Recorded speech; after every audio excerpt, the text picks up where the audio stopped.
भोंदू खरातला आज पुन्हा कोर्टामध्ये हजर केले जाणार आहे। 6व्या गुन्ह्यामध्ये खरातला कोर्टात हजर केले जाणार आहे। एसआयटी खरातच्या कोठडीची मागणी करणार आहे। एसआयटीला गुंगीच्या औषधाचा फॉर्म्युला हवा आहे। अशोक खरातनं 6व्या गुन्ह्यातल्या पीडित महिलेवरही अत्याचार केले होते।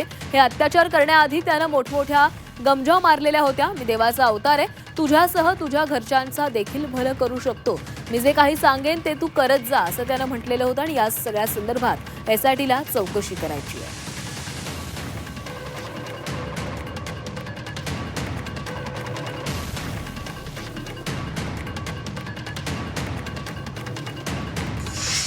आरोपी अशोक खरात याला आज व्हिडिओ कॉन्फरन्सिंग थ्रू मान्य कोर्टामध्ये हजर करण्यात आलेलं होतं।